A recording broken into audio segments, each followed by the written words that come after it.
नमस्ते। विगत सत्र से हम जो विजयत्री का अध्ययन कर रहे हैं उसमें अब तक हमने 6 पाठ पढ़ लिए हैं। उन 6 पाठ के बाद आज जिस पाठ की बारी है उसका नाम है नंदिनी कथा। ये नंदिनी कथा जो है रघुवंशम महाकाव्य के द्वितीय सर्ग से ली गई है। रघुवंशम महाकाव्य कालिदास के द्वारा विरचित है। कालिदास के द्वारा विरचित अन्य एक रचना जिसके विषय में हमने विगत सत्र में पढ़ा था मेघदूत पीयूषम पाठ में, तो वहाँ हमें कालिदास का परिचय प्राप्त हुआ था। हमने जाना था कालिदास किस तरह के रचनाकार हैं, उनकी क्या प्रमुख शैली रही, क्या प्रमुख रचनाएं रही। इन्हीं सब को जब हम आगे यहाँ पढ़ रहे हैं तो हमें पता लगेगा कि कालिदास जो हैं वे जब उन्होंने महाकाव्य लिखा, वो जो लिखा था वो दूत काव्य था, गीति काव्य था। अपने आप में ये प्रथम प्रयास रहा साहित्य संस्कृत में जहाँ गीति काव्य के रूप में एक नया सृजन हमें दिखाई दिया था। अब हम रघुवंशम महाकाव्य पढ़ रहे हैं, महाकवि कालिदास द्वारा विरचित।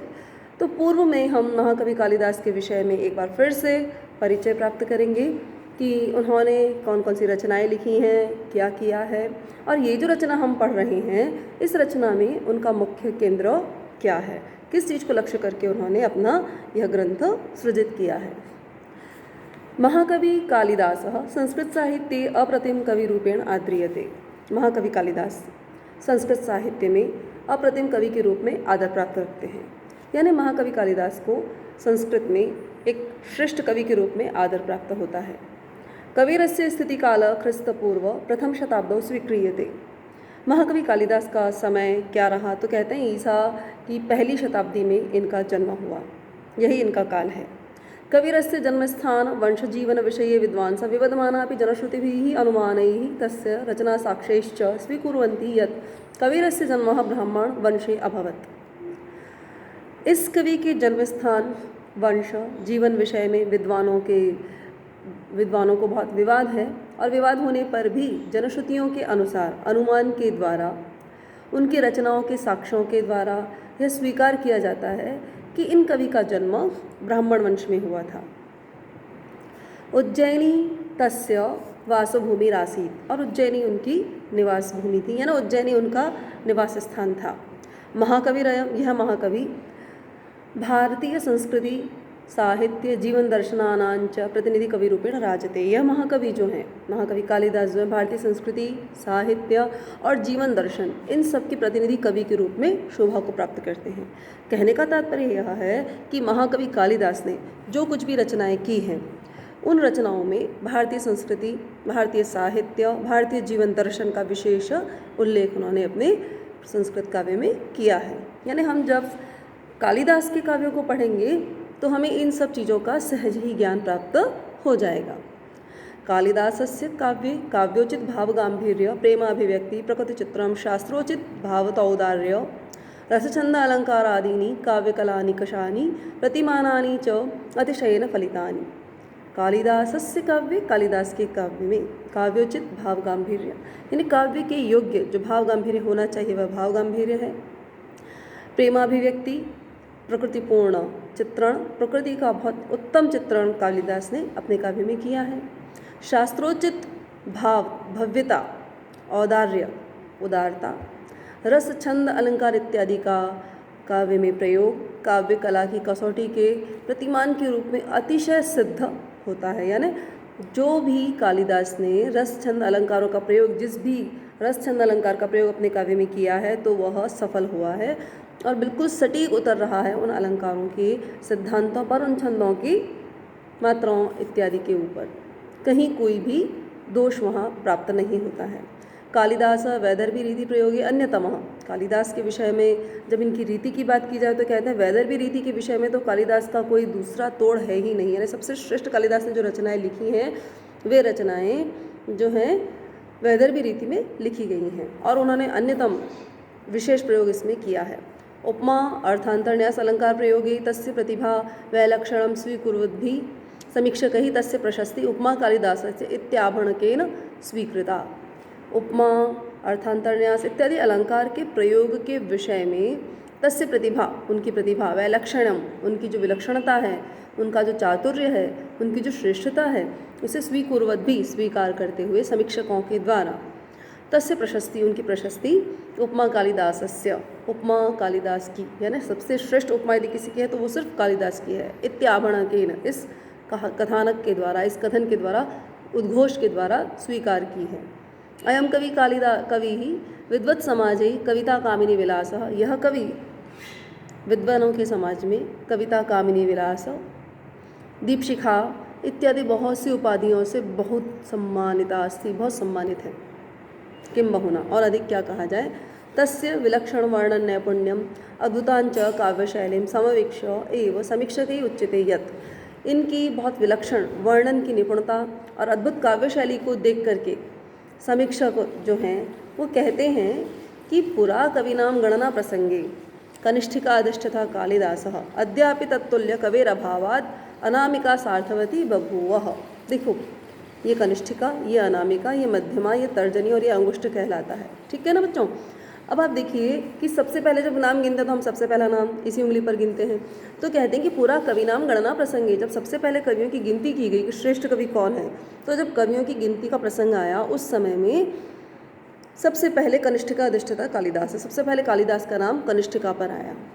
किंतु आज भी तत्तुल्य कविर अभावात, आज भी उनके समान कवि का अभाव होने के कारण से अनामिका, इसका नाम अनामिका, इसका कोई नाम ही नहीं है, यानी यहाँ पर तो कालिदास विराजित है, ये उंगली तो है वह तो कालिदास के नाम से सिद्ध है, इस पर कालिदास है, ये कालिदास, लेकिन इस पर अभी तक कोई कवि ही नहीं आया इनकी तुलना वाला, इसलिए ये आज भी अनामिका ही है और इसी कारण से इसका अनामिका नाम सार्थक हो रहा है। अनामिका मतलब जिसका कोई नाम ही ना हो।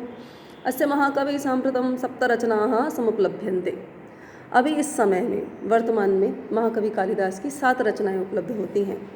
महाकाव्यद्वयम, 2 महाकाव्य, रघुवंशम कुमार संभवम, रघुवंशम और कुमार संभवम, ये 2 महाकाव्य हैं। नाट्यग्रंथात्रयः, 3 नाट्य ग्रंथ हैं इनके, अभिज्ञान शाकुंतलम, विक्रमोर्वशीयम, मालविकाग्निमित्रम, ये 3 नाटक हैं। गीत काव्यद्वयम, मेघदूतम, ऋतुसंहारम। विगत सत्र में जब हमने पढ़ा था महाकवि कालिदास का परिचय तो वहाँ मैंने आपको इनके बारे में बताया था। एकोनविंशति सर्गात्मकम रघुवंशम महाकाव्यम कालिदासस्य महत्तम महाकाव्यम, 19 सर्गात्मकम यानी 19 सर्ग वाला यह जो रघुवंश महाकाव्य है कालिदास का महत्तम महाकाव्य है, सबसे श्रेष्ठ महाकाव्य है। बृहत्त्रयी में इसकी रचना, इसकी गणना की जाती है।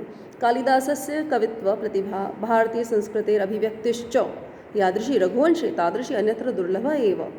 कालिदासस्य, कालिदास की कवित्व प्रतिभा, कालिदास के कवि के रूप में जो प्रतिभा है वह भारतीय संस्कृतेर अभिव्यक्तिंच, और भारतीय संस्कृति की जो अभिव्यक्ति हो रही है, यादृशी रघुवंश, जिस प्रकार से रघुवंशम में की जा रही है और जिस प्रकार से रघुवंशम में हो रही है, तादृशी, वैसी भारतीय संस्कृति की अभिव्यक्ति, वैसी भारतीय संस्कृति की झलक हमें और कहीं भी नहीं मिलती। अन्यत्र दुर्लभ है, अन्य किसी काव्य ग्रंथ में तो दुर्लभ ही है वह। अस्य ग्रंथस्य वैलक्षण्यादेव कविरयम, इस ग्रंथ की विलक्षणता के कारण ही कविरयम रघुकार इति नामना विश्रुतः, यह कवि महाकवि कालिदास जो हैं रघुकार के नाम से प्रसिद्ध हुए हैं। अस्य पाठस्य मूल स्रोतः, इस पाठ का मूल स्रोत जो कि रघुवंशम से लिया गया है, रघुवंश महाकाव्यस्य, रघुवंश महाकाव्य के द्वितीय सर्गे वर्णिता, दूसरे सर्ग में वर्णित रघुवंश प्रदीपस्य, रघुवंश के प्रदीप, दिलीपस्य, दिलीप की गोसेवा वृत्तस्य, गोसेवा वृत्ति का, गोसेवा व्रत जो उन्होंने धारण किया था उसका कथानक इसमें है। यानी रघुवंश महाकाव्य जो हम पढ़ेंगे इसके द्वितीय सर्ग के मूल में महाकवि कालिदास ने रघुवंश के प्रदीप, रघुवंश के दीपक के तुल्य, रघुवंश के दीपक के समान दिलीप राजा ने जिस प्रकार गौ सेवा का व्रत धारण किया था, कैसे किया था, किस तरह से गौ सेवा का पालन किया उन्होंने, इस सब का तो इन सब चीज़ों को कथानक के माध्यम से रघुवंशम के कालिदास ने हमें दर्शाया है। इस राजा दिलीप ने संतान की प्राप्ति के लिए ही यह व्रत धारण किया था। कहते हैं संतानहीनो स भूपति, संतानहीन वह राजा स्वकुलगुरोः, अपने कुलगुरु वशिष्ठस्य आदेशात्, वशिष्ठ के आदेश से कामधेनोः पुत्र्याः नंदिन्याः सेवां कृतवान, कामधेनु की पुत्री नंदिनी की सेवा की। मतलब वह राजा दिलीप जो थे संतानहीन थे, तो अपने गुरु वशिष्ठ के आदेश पर, गुरु वशिष्ठ के कहने पर उन्होंने कामधेनु की पुत्री नंदिनी की सेवा की थी और यही गौ सेवा का व्रत उन्होंने लिया था, जिसका कि इस कथानक में वर्णन हमें पढ़ने को मिलेगा। तस्यैव कृपया, उस गाय की, नंदिनी गाय की कृपा से ही रघु नामकम पुत्रम लब्धवान, राजा दिलीप को रघु नामक पुत्र प्राप्त हुआ। उपाख्याने अस्मिन्, यह उपाख्यान जो हम पढ़ेंगे, अस्माकम देशे, हमारे देश में, शासका नाम गौभक्ति ही, शासकों में गौभक्ति, तपोवृत्ति यानी तपस्यापूर्ण जीवन जीने के लिए प्रेरणा की प्राप्ति होती है। सांस्कृतिक मूल्यान प्रति श्रद्धाश्च वर्णिताः। देखो, इस उपाख्यान से हमारे देश के जो शासक थे, पूर्व शासक थे, किस प्रकार गौभक्त थे, किस प्रकार तपस्या में रहने वाले थे, तपस्यारत थे, और सांस्कृतिक मूल्यों के प्रति उनकी कितनी श्रद्धा थी, ये सब हमें ज्ञात होता है कब, जब हम पढ़ते हैं यहाँ पर नंदिनी कथा के माध्यम से रघुवंशम के जो इस भाग को पढ़ेंगे तो हमें ज्ञात होगा। अब प्रारंभ हो रहा है यह पाठ जो हमें अपने सत्र में पढ़ना है। आसीत पयोधि पर्यंत पृथ्वी प्रशासकः इक्ष्वाकु वंशोद्भवः लोकललाम दिलीपो नाम भूपति। आसीत माने हुए थे, पयोधि पर्यंत पृथ्वी शासक, पयोधि माने समुद्र पर्यंत पृथ्वी के शासक, यानी एकमात्र संपूर्ण पृथ्वी का शासक कोई यदि था उस समय में तो वो थे इक्ष्वाकु वंश में उत्पन्न सभी के लोकप्रिय, सभी से लोक ललाम माने लोक श्रेष्ठ, संसार में सबसे श्रेष्ठ, लोगों में प्रिय दिलीप नाम के भूपति, दिलीप राजा हुए। यानी पृथ्वी पर्यंत पृथ्वी के एकमात्र शासक, श्रेष्ठ शासक राजा दिलीप हुए, जो कि इक्ष्वाकु वंश में उत्पन्न हुए थे। मगधराज पुत्री सुदक्षिणा तस्य स धर्मचारिणी आसीत, और मगधराज की जो पुत्री थी सुदक्षिणा, वह इन राजा दिलीप की पत्नी थी, धर्मपत्नी थी। सधर्मचारिणी यानी धर्मपत्नी थी। कुलगुरु वशिष्ठस्य त्रिकालदर्शिनः परामर्शं प्रसादम एति मत्वा संतानहीनो स सम्राट पुत्रप्राप्ति-इच्छया कामिन्या सुदक्षिण्या सह आत्मानं कामधेनुः प्रसूतेः नंदिन्याः सेवायां नियोजितवान्। देखिए, हम पूर्व में भी पढ़कर आ चुके हैं, अभी यहाँ पर फिर उसी की ओर संकेत किया गया है कि कुलगुरु वशिष्ठ के, जो कि त्रिकालदर्शी थे, उस त्रिकालदर्शी कुलगुरु वशिष्ठ के परामर्श के द्वारा प्रसाद में थी प्रसन्न होकर के, और उन्हीं का यह प्रसाद मान करके संतानहीन वह सम्राट, उस सम्राट राजा दिलीप ने पुत्र प्राप्ति की इच्छा से कामिन्या सुदक्षिण्या सह, अपनी पत्नी सुदक्षिणा के साथ, आत्मानं कामधेनु प्रसूते, स्वयं कामधेनु से उत्पन्न, नंदिन्याः, स्वयं को नंदिनी की, कामधेनु की पुत्री नंदिनी की सेवा में नियोजितवान, नियुक्त कर दिया। कहने का अर्थ यह है कि कुलगुरु वशिष्ठ के त्रिकालदर्शी परामर्श को प्रसाद मान करके संतानहीन सम्राट दिलीप ने पुत्र प्राप्ति की इच्छा से अपनी पत्नी सुदक्षिणा के साथ अपने आप को कामधेनु की पुत्री नंदिनी की सेवा में नियुक्त कर दिया। यानी दिलीप ने कामधेनु की सेवा प्रारंभ की है। एकदा प्रभाते, एक दिन प्रारंभ में, गुरोराज्ञा आज्ञया स प्रजाधिपः, एक दिन सुबह सुबह गुरोराज्ञया, गुरु की आज्ञा से, स प्रजाधिपः राजा दिलीप गंधमाल्यादिभिः स्वपत्न्या संपूजिता पीत प्रतिबद्ध वत्साम ताम धेनु बनाय मुक्तवान। एक दिन क्या हुआ, राजा दिलीप ने सुबह अपने गुरु की आज्ञा से गंध माला इत्यादि के द्वारा अपनी पत्नी से पूजित, और जिस गाय के बछड़े ने उसका दूध पी लिया था और उस बछड़े को बांध दिया गया था, ऐसी उस गाय को वन के लिए मुक्त कर दिया, वन के लिए छोड़ दिया। यानी राजा दिलीप भी उसके साथ चले हैं। पवित्र पांसुम मार्गम अनुगच्छताम दयिता निर्वर्त्य धीरः स नृपः शरीर रक्षार्थम अनुयायी वर्गमपि निषेधयन एवं उक्तवान। देखो, जो पवित्र मार्ग पतिव्रताओं के द्वारा, पतिव्रताओं की धूल से जो पवित्र मार्ग था, ऐसे मार्ग पर चलती हुई उस अपनी पत्नी को भी लौटा करके धैर्यवान उस राजा ने अपनी शरीर की रक्षा के लिए जो पीछे चल रहे थे अनुयायी जन, उन्हें भी लौटा दिया। और लौटाते हुए क्या कहा, यानी जब मार्ग में जा रहे थे राजा दिलीप, तो उन्होंने क्या किया, अपने मार्ग में जो उनकी पत्नी उनके साथ चल रही थी, पवित्र धूल वाले मार्ग में उनका अनुगमन कर रही थी उनकी पत्नी, उस पत्नी को भी लौटाया, और साथ ही अपनी रक्षा करने वाले अंगरक्षक जो थे सिपाही लोग, उनको भी लौटा दिया। और लौटाते हुए क्या कहा, न च अन्यतस्तस्य शरीर रक्षा स्ववीर गुप्ता ही मनो प्रसूति, कि हम अन्य किसी से अपने शरीर की रक्षा नहीं कराते हैं। यानी मनुवंशी जो हैं, आप स्ववीर गुप्ता ही मनोह प्रसूति, मनु के वंश में उत्पन्न हुए जो हम लोग हैं, अपने ही बल पराक्रम से अपने शरीर की रक्षा करते हैं। किसी अन्य के माध्यम से अपने शरीर की रक्षा करना हमारा धर्म नहीं है, अथवा हम नहीं चाहते कि किसी अन्य के माध्यम से हमारे शरीर की रक्षा हो। हम अपने ही बल और पराक्रम से अपने शरीर की रक्षा करते हैं। नंदिनी अनुचरो स सम्राट, नंदिनी का अनुचरण करते हुए, नंदिनी के पीछे चलते हुए वह सम्राट, विविधई तत्संतुष्टि करई रोपायई, विभिन्न प्रकार के उसको संतुष्ट करने वाले उपायों से, तस्या सपर्याम अनुरुक्तो अभवत, उसकी सपर्या यानी सेवा में लग गए।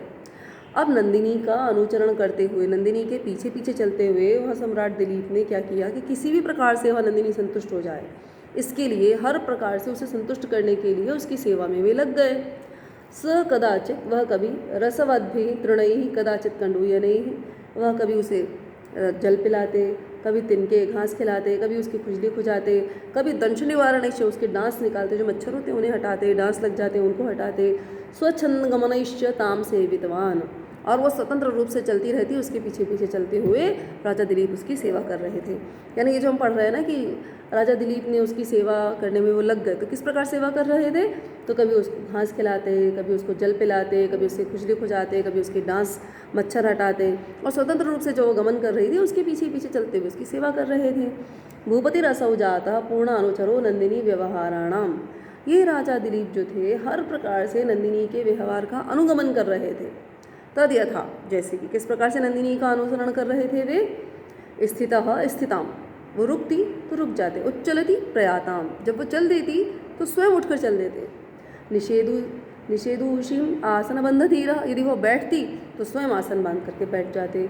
जलाभिलाषी जलमाददानाम, वो जल पीने की इच्छा करती तो उसे जल पिलाते।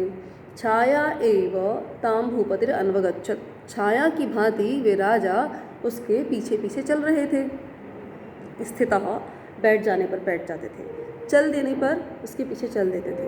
वो जब बैठ जाती तो आसन बांधकर स्वयं भी बैठ जाते थे। उसे जल की इच्छा होने पर उसे जल पिलाया करते थे।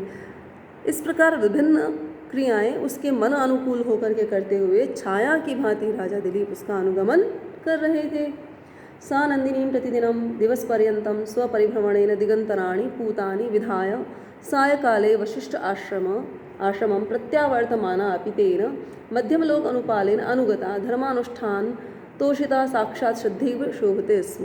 देखो यहाँ जो इस गद्य भाग में कहा गया ना, उसमें यह कहा गया है कि वह नंदिनी प्रतिदिन जो है दिवस पर्यंत पूरे दिन स्वपरिभ्रमणेन, अपने परिभ्रमण से, वो नंदिनी गाय जो अपना परिभ्रमण करती थी, पूरे समय जंगल में घूमती थी, तो पूरे समय जंगल में घूम घूम करके उसने क्या किया, दिगंतराणी पूतानी, संपूर्ण दिशाओं को पवित्र कर दिया।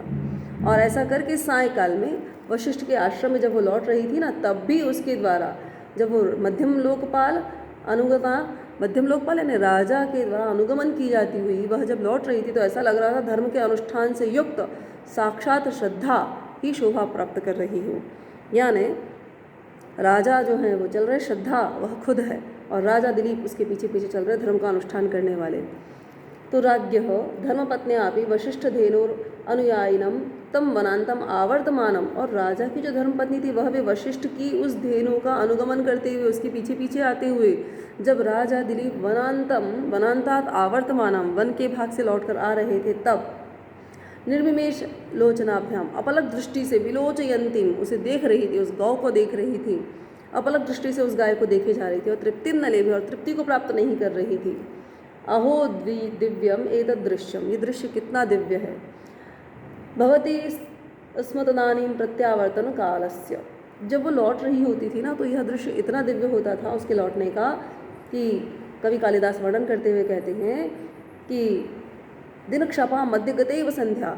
देखिए पीछे पीछे राजा दिलीप, मध्य में राजा दिलीप से आगे चल रही है गाय नंदिनी, और नंदिनी के आगे उन्हें सम्मानित करने के लिए, उनकी पूजा करने के लिए आ रही है सुदक्षिणा। तो दिन क्षपा मध्य, दिन हो गए राजा दिलीप, क्षपा संध्या, क्षपा रात्रि सुदक्षिणा, और संध्या हो गई ये अपनी नंदिनी गाय।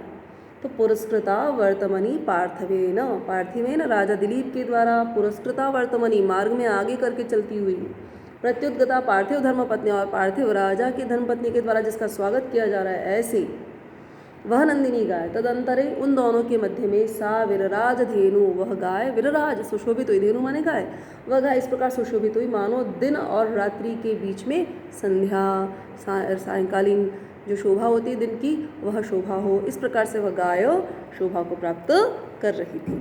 ठीक है, फिर से सुन लीजिए। पुरस्कृता वर्तमनी पार्थिवेन, राजा दिलीप के द्वारा मार्ग में आगे करके जब राजा दिलीप चल रहे थे तो उस गाय को जब आगे करके राजा दिलीप चल रहे हैं तो उसका आगे बढ़ करके स्वागत करती हुई उनकी धर्मपत्नी सुदक्षिणा के साथ उन दोनों राजा दिलीप और सुदक्षिणा के मध्य में वह गाय उसी प्रकार सुशोभित हुई जिस प्रकार रात और दिन के मध्य संध्या काल सुशोभित होता है।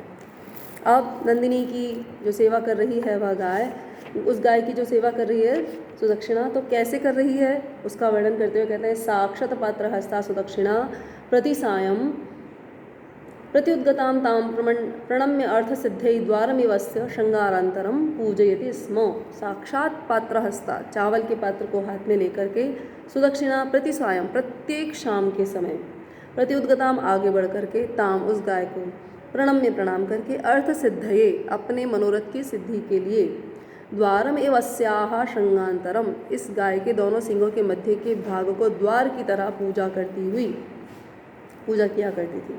मतलब गाय के दोनों सिंगों के मध्य भाग में जो ललाट है उसको वो मानती थी कि ये मेरे मनोरथ की सिद्धि को करने वाला द्वार है, और ऐसा मानते हुए वह उसकी पूजा किया करती थी। कब पूजा करती थी? अपने मनोरथ की सिद्धि के लिए प्रणाम करके।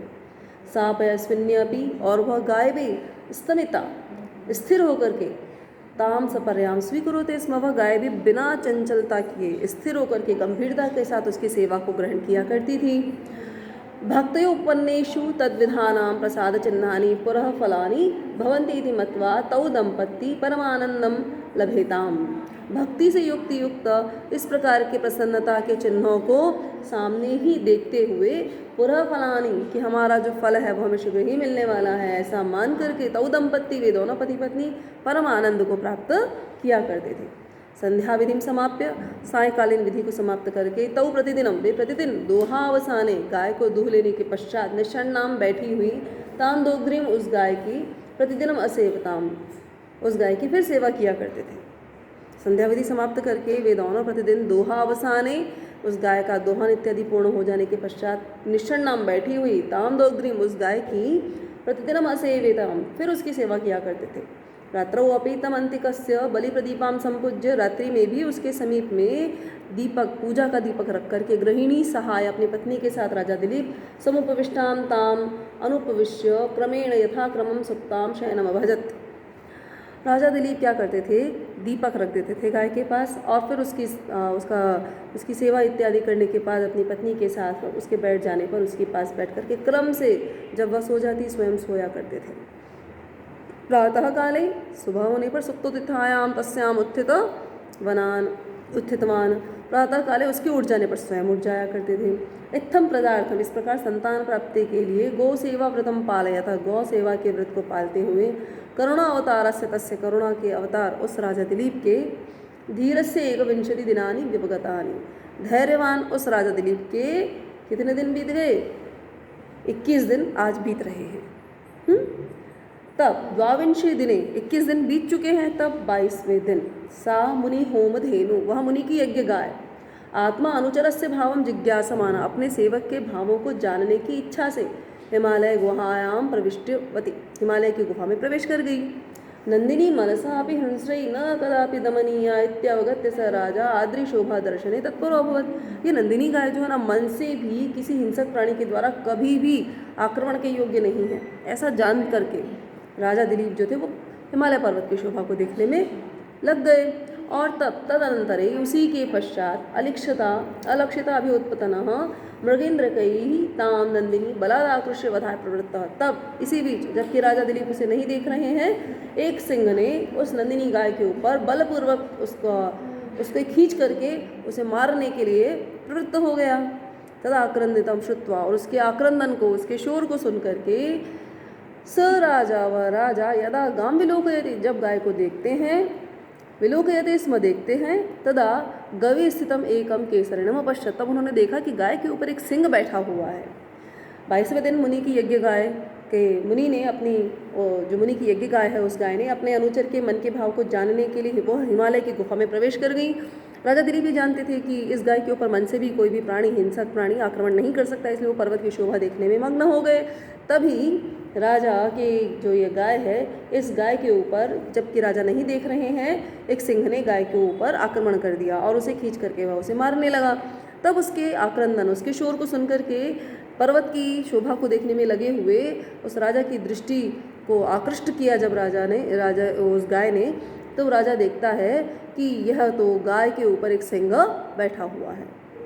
अब अगले सत्र में हम पढ़ेंगे कि इस सिंह के साथ किस तरह से राजा का संवाद होता है, जो कि कई कक्षाओं में सिंह दिलीपयो संवाद के नाम से भी पढ़ा जाता रहा है। तो हम अगले सत्र में फिर मिलते हैं, तब पढ़ेंगे। तब तक के लिए सभी शुभकामनाओं के साथ आप सभी का बहुत बहुत धन्यवाद। नमस्ते। किसी भी प्रकार की कोई जिज्ञासा हो तो आप मुझे पूछिएगा, आपकी जिज्ञासा को शांत करने का पूरा प्रयास मैं करूँगी। एक बार फिर से धन्यवाद।